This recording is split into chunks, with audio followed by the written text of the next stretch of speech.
नमस्कार साथियों, मैं सरिता। स्वागत है आपका मेरे कहानियों के चैनल कुछ भूल गए, कुछ याद है में।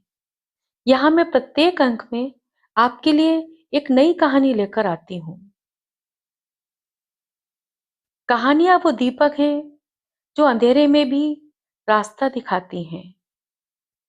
आज आप सुनेंगे सुभद्रा कुमारी चौहान की एक लोकप्रिय कहानी असमंजस। आइए सुनते हैं। आप इतने दिनों से आए क्यों नहीं केशव जी? सभा मंडप के बाहर निकलते निकलते कुसुम ने पूछा। मैं अपने मित्र बसंत के साथ बाहर चला गया था, केशव ने बसंत की ओर इशारा करते हुए जवाब दिया। कुसुम ने बसंत की ओर देखा, फिर जरा रुकती हुई बोली, क्या यही आपके मित्र बसंत हैं? मैंने जैसे इन्हें पहले कभी देखा है। कन्वोकेशन डिबेट में फर्स्ट प्राइज आप ही को मिला था ना? कन्वोकेशन डिबेट में फर्स्ट प्राइज जीतने वाला बसंत एक बालिका के सामने कुछ घबरा सा गया। उसका चेहरा लाल हो गया। उसने कुछ भी उत्तर न दिया। केशव ने कहा, हाँ, प्राइज इन्हीं को मिला था। उसके बाद कुसुम बसंत और केशव दोनों को शाम के समय अपने यहाँ चाय के लिए निमंत्रित करके अपने पिता के साथ कार पर बैठकर चली गई। कुसुम कुमारी अपने माता पिता की इकलौती कन्या। इलाहाबाद के जॉर्ज टाउन में, जहाँ शहर के धनी मानी व्यक्तियों के बंगले हैं, वहीं कुसुम के पिता की एक विशाल कोठी है। शहर के प्रमुख धनी व्यक्तियों में उनकी गणना है। उनके पास मोटर है, गाड़ी है और भी ना जाने क्या क्या है। 10-5 नौकर सदा उनके घर पर काम किया करते हैं। कुसुम ही उनकी एकमात्र संतान है, जो वहीं क्रास्थवेट गर्ल्स कॉलेज में मैट्रिक में पढ़ती है। केशव कुसुम का पड़ोसी है, यूनिवर्सिटी में बीए का विद्यार्थी है। बसंत केशव का सहपाठी है, वह अपने मामा के साथ अहियापुर में रहता है। बसंत के माता पिता बचपन में ही मर चुके हैं और तभी से बसंत अपने मामा का आश्रित है। बसंत पढ़ने लिखने में कोशाग्र बुद्धि, सदाचारी, सरल स्वभाव और मिलनसार है। इसलिए शिक्षक उसे चाहते हैं और सहपाठी उसका आदर करते हैं। शाम को केशव के आग्रह से बसंत कुसुम के घर पर आया तो जरूर, किंतु उसे वहां बात बात में संकोच मालूम हो रहा था। जब कुसुम उन्हें लेकर मखमली सीढ़ियों पर से ऊपर अपने ड्राइंग रूम में जाने लगी, तब बसंत ने अपने पैरों की ओर देखा। जहां कुसुम के कमल सरीखे मुलायम पैर पड़ रहे थे, वहां अपने धूल भरे पैरों को रखने में उसको कुछ अटपटा सा लगा। कमरे में पहुंचकर वहां की विभूतियों को देखकर बसंत भौचक्का सा रह गया। ऐश्वर्य के प्रकाश में उसे अपनी दशा और भी हीन मालूम होने लगी। उस वातावरण के योग्य अपने को ना समझकर उसे कष्ट हो रहा था। वह बार बार सोचता था कि मैं नहा किया आया। कुसुम अद्वितीय सुंदरी थी। उसकी शिक्षा और व्यवहारिक ज्ञान ने सोने में सुहागे का सा काम कर दिया था। उसके शरीर पर आभूषणों का विशेष आडंबर न था। वह लाल किनारी की एक साफ साड़ी पहने थी, जो उसकी कांति से मिलकर और भी उज्जवल मालूम हो रही थी। कुसुम का व्यवहार बड़ा शिष्ट था। उसकी वाणी में संगीत का सा माधुर्य था।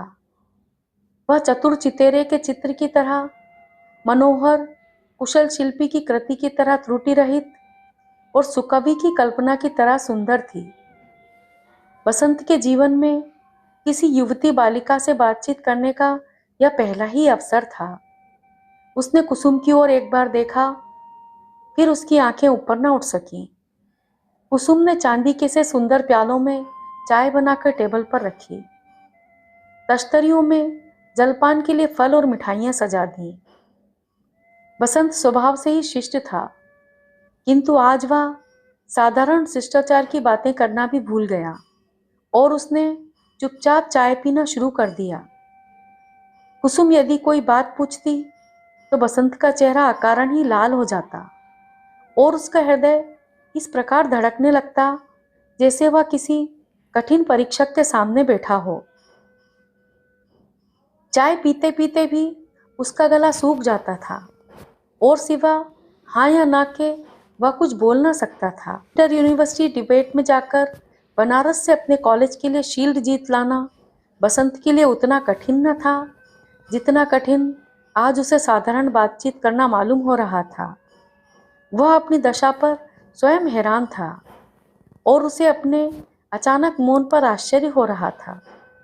केशव के आग्रह पर जब कुसुम ने सितार पर यमन कल्याण बजाकर सुनाया तो बसंत ने कहा, आप तो संगीत में भी बड़ी प्रवीण हैं। यह सुनकर कुसुम ने जरा हंसकर कहा, आप तो मुझे बनाते हैं, अभी तो मुझे अच्छी तरह बजाना भी नहीं आता। यह सुनकर बसंत को अपना वाक्य मूर्खतापूर्ण लगने लगा और उसे अपनी उक्ति में केवल व्यंग्य का ही आभास मालूम पड़ा। बसंत बहुत देर बाद बोला था और अब बोलने के बाद अपने को धिक्कार रहा था। बसंत जब वापस आया तो उसे कुछ याद आ रहा था कि जैसे कुसुम ने चलते समय उससे कभी कभी आते रहने का अनुरोध किया था, किंतु वह अकेला कुसुम के घर ना जा सका और एक दिन फिर केशव के ही साथ गया। इसी प्रकार बसंत जब कई बार कुसुम के घर गया तो कुसुम ने देखा कि बसंत भी बातचीत कर सकता है। उसकी विद्वत्ता और योग्यता पर तो कुसुम पहले से ही मुग्ध थी। अब उसकी मर्यादित सीमा के अंदर बातचीत और व्यवहारिक ज्ञान को देखकर कुसुम की श्रद्धा और बढ़ गई। अन्य नवयुवकों की तरह बसंत में उच्छृंखलता और उद्दंडता न थी। उसकी बातचीत, हंसी मजाक सब सीमा के बाहर न जाते थे। कुसुम ने बसंत से अंग्रेजी पढ़ाने के लिए आग्रह किया, जिसे बसंत ने स्वीकार कर लिया और इस प्रकार धीरे धीरे कुसुम और बसंत की घनिष्ठता बढ़ने लगी। कुसुम से मिलने के पहले बसंत ने उसके विषय में जो धारणा बना रखी थी कि धनवान पिता की अकेली कन्या जरूर उद्वत स्वभाव ही होगी, वह निर्मूल हो गई। अब उसे कुसुम के पास जाने की सदा इच्छा बनी रहती थी। सवेरे से ही वह शाम होने की बाट देखा करता। अपनी दशा पर उसे स्वयं आश्चर्य था। कुसुम मैट्रिक पास हो गई और बसंत बीए, किंतु दोनों ने ही आगे पढ़ना जारी रखा। बसंत अब भी कभी कभी कुसुम के घर आया करता था। एक दिन बसंत ने सुना कि कुसुम का विवाह मई के महीने में होने वाला है। बसंत समझ न सका कि यह सुनकर उसका चित्त अव्यवस्थित सा क्यों हो गया। उसने कभी स्वप्न में भी न सोचा था कि कुसुम के साथ उसका भी कोई ऐसा संबंध हो सकता है। अपनी और कुसुम की आर्थिक स्थिति में जमीन आसमान का अंतर वह देखा करता था और कभी इस प्रकार की असंभव कल्पना को न लाने के लिए उसे अपने पर विश्वास था। कुसुम उसके लिए आकाश कुसुम थी। उसे छूने तक की कल्पना बेचारा बसंत कैसे करता। अदरक के व्यापारी को जहाज की खबर से क्या मतलब, और यदि जहाज की खबर सुनकर उसे सुख दुख हो तो आश्चर्य की बात ही है। बसंत यही सोच रहा था। बसंत कुसुम से दूर दूर रहने की सोचने लगा, किंतु ज्यों ही शाम हुई वह अपने को रोक न सका। निकला तो वह टहलने, लेकिन टहलता हुआ कुसुम के घर जा पहुंचा। जब वह कुसुम के घर पहुंचा तो कुसुम वहां ना थी। ड्राइंग रूम में बैठकर एक एल्बम के पन्ने उलटने लगा। उसकी दृष्टि एक चित्र पर जाकर एकाएक रुक गई। वह बड़ी देर तक उस चित्र को ध्यानपूर्वक देखता रहा। उसका सिर चित्र के ऊपर झुक गया और आंसू की दो बड़ी बड़ी बूंदें गिर पड़ी। बसंत जैसे सोते से जाग पड़ा हो। उसने झट से जेब से रुमाल निकालकर चित्र पर से आंसू की दो बूंदें पोंछ दी और उसी समय उसकी नजर सामने लगे हुए बड़े आईने पर पड़ी। कुसुम उसके पीछे चुपचाप खड़ी थी। उसकी आंखें सजल थीं। कुसुम पास की एक कुर्सी खींचकर बैठ गई। थोड़ी देर तक दोनों ही चुपचाप रहे। आखिर कुसुम ने ही कुछ देर बाद निस्तब्धता भंग करते हुए कहा, बसंत बाबू, अब तो बहुत देर हो चुकी है। बसंत ने कहा, जो कुछ हुआ ठीक ही हुआ है। इसके बाद मिल्टन की एक कविता की कुछ पंक्तियां जो कुसुम न समझ सकती थी, बसंत ने उसे समझाई। बसंत अपने घर गया और कुसुम अपने पिता के साथ हवाखोरी के लिए। गर्मी की छुट्टी में बसंत को एक लाल लिफाफे में कुसुम की शादी का निमंत्रण पत्र मिला और कुछ दिन बाद उसने यह सुना कि कुसुम का विवाह एक धनी मानी जमींदार के यहाँ सकुशल हो गया। कुसुम का पढ़ना लिखना बंद हो गया और साथ ही बंद हो गया बसंत का उसके यहाँ का आना जाना। बसंत को अब मालूम हुआ कि उसका हृदय उससे छिप छिप कर कुसुम को कितना चाहने लगा था। कुसुम को अपनाने की लालसा भी उसके हृदय में दबी हुई थी। अपने हृदय के इस विश्लेषण पर बसंत को आश्चर्य हुआ। इन इच्छाओं ने कब उसके हृदय में प्रवेश किया था, बसंत निर्धारित न कर सका। कब यह भावना उसके हृदय में आई, ऐसा उसे स्पष्ट भाव से स्मरण नहीं आया। उसे अपने ऊपर और अपनी बुद्धि पर विश्वास था, किंतु हृदय बुद्धि और तर्क को धोखा देकर मनुष्य को किस प्रकार असंभव कल्पना की ओर प्रेरित कर सकता है, बसंत ने आज जाना। उसने सोचा, यदि मैं सचमुच कुसुम को प्यार करता था तो मैंने कुसुम से यह कहा क्यों नहीं। यदि उसे अपनाने की इच्छा मेरे हृदय में थी तो उसे मैंने कभी प्रकट क्यों नहीं किया। वह अपने प्रश्नों पर आप ही निरुत्तर हो जाता था। फिर उसने बार बार यही सोचा कि उसने सदा से ही कुसुम को प्यार किया है और हृदय से प्यार किया है। तब क्या कुसुम भी उसे प्यार करती थी? शायद हाँ या नहीं, बसंत कुछ निश्चय न कर सका। किंतु तर्क की शुष्क विवेचना में उस दिन की कुसुम की सजल आंखें डूबते हुए को तिनके के सहारे की तरह बसंत को मालूम हुई। बसंत एमए पास करने पर लाहौर कॉलेज में प्रोफेसर हो गया और साधारण स्थिति में अपने दिन काटने लगा। उसे प्रोफेसरी करते करते 4 साल हो गए, किंतु उसके जीवन में कोई विशेष परिवर्तन न हुआ। उसके मामा ने उसके विवाह के लिए 2-4 बार कहा भी, किंतु बसंत ने टाल दिया। माता पिता तो थे ही नहीं जो उसे बार बार विवाह के लिए बाध्य करते। मित्रों ने भी यदि कभी बसंत से इसकी चर्चा की तो बसंत ने बात सदा हंसी में उड़ा दी। अपनी इस लापरवाही का कारण वह खुद ना समझ सकता था। विवाह ना करने की उसने कोई प्रतिज्ञा तो ना कर रखी थी, किंतु ना जाने क्यों उसका चित्त अव्यवस्थित था। विवाह की ओर उसका झुकाव नहीं सा था। इन 4 वर्षों में बसंत एक बार भी इलाहाबाद नहीं गया।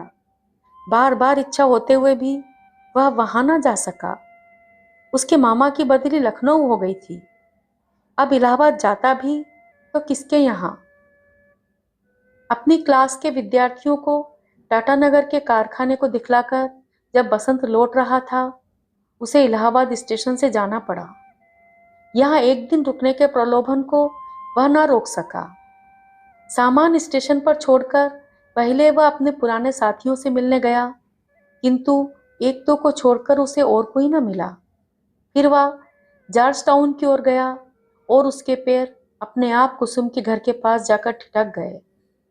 दरवाजे पर वही पुराना चौकीदार बैठा हुआ हाथ में तमाकू मल रहा था। बसंत को देखते ही वह उठकर खड़ा हो गया, बोला, बहुत दिनों में आए भैया, और बिना बसंत के कहे ही अंदर खबर देने चला गया। बसंत जाकर उसी ड्राइंग रूम में बैठ गया जहां पर वह बहुत बार कुसुम के शिक्षक के रूप में बैठ चुका था। इन 4 वर्षों में कुसुम और बसंत के बीच किसी प्रकार का कोई पत्र व्यवहार नहीं हुआ और ना उन्हें एक दूसरे के विषय में कुछ मालूम था।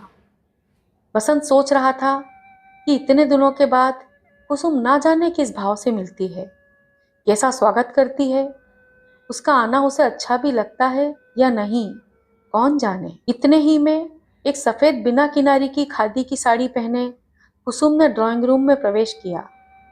बसंत ने बड़े ही नम्र भाव से उठकर अभिवादन किया। क्यों, क्या कुसुम को इतनी जल्दी भूल गए जो अपरिचित की तरह शिष्टाचार करते हो बसंत बाबू? कुसुम ने हल्की मुस्कुराहट के साथ कहा। बसंत का ध्यान इस ओर ना था। वह चकित दृष्टि से कुसुम के सादे पहनावे को देख रहा था। सौभाग्य के कोई चिन्ह ना थे, ना तो हाथ में चूड़ी और ना माथे पर सिंदूर की बिंदी। विधाता, तो क्या कुसुम विधवा हो चुकी है? बसंत का हृदय इस बात को मानने के लिए तैयार ही ना होता था। क्या सोच रहे हो बसंत बाबू? कुसुम ने फिर पूछा। बसंत जैसे चौंक पड़ा, बोला, कुछ भी तो नहीं। वैसे ही देख रहा था कि कुसुम ने बात काट कर कहा, आप मेरी तरफ देख रहे होंगे, किंतु इसके लिए क्या किया जाए? विधि के विधान को कौन टाल सकता है? बसंत को मालूम हुआ कि विवाह के 2 ही वर्ष बाद कुसुम विधवा हो गई। उसके पिता भी उसे अटूट संपत्ति की अधिकारिणी बनाकर 6 महीने हुए परलोकवासी हुए। बसंत ने देखा कि विपत्तियों ने कुसुम को ज्ञान में उससे भी अधिक प्रौढ़ बना दिया है। कुसुम उम्र में बसंत से कुछ साल छोटी थी, किंतु बसंत अभी संसार सागर के इसी तट पर था और कुसुम कुसुम लहरों के चपेट में आकर उस पार बसंत से बहुत दूर पहुंच गई थी। बसंत के जीवन में आशा थी और कुसुम का जीवन निराशा से पूर्ण था। निराशा की अंतिम सीमा शांति है। कुसुम उसी शांति का अनुभव कर रही थी। उस दिन बसंत फिर लौटकर वापस न जा सका। कुसुम के अनुरोध से वह 2 दिन तक कुसुम का मेहमान रहा। दोनों ने परस्पर एक दूसरे के विषय में इतने दिनों का हालचाल जाना। पत्र न लिखने की शिकायत ना तो कुसुम को थी न बसंत को।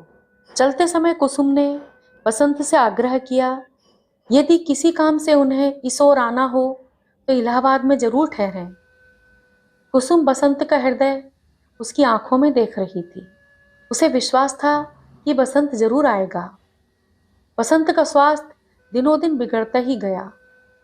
कोई खास बीमारी तो न थी, केवल 8-10 दिन तक मलेरिया ज्वर से पीड़ित रहने के बाद वह कमजोर होता गया। छुट्टी में जलवायु परिवर्तन के लिए बसंत मसूरी गया। प्रकृति के सुंदर दृश्य, यात्रियों के चहल पहल, बिजली की रोशनी, किसी भी बात से बसंत के चित्त को शांति न मिल सकी। वह सदा गंभीर और उदास रहा करता। कुसुम का वह जी से प्यार करता था। बसंत का स्वभाव और चरित्र अत्यंत उज्जवल और ऊंचा था। फिर भी जब वह सोचता कि कुसुम के विवाह के समय, उसके सुख के समय उसकी आंखों में आंसू आए थे और कुसुम के विधवा होने पर उसके हृदय में आशा का संचार हुआ है, तब वह अपने विचारों पर स्वयं लज्जित होता और अपने को नीच समझकर धिक्कारता। बसंत बहुत दिनों तक मसूरी में न रह सका। देहरादून एक्सप्रेस से वह एक दिन इलाहाबाद जा पहुंचा।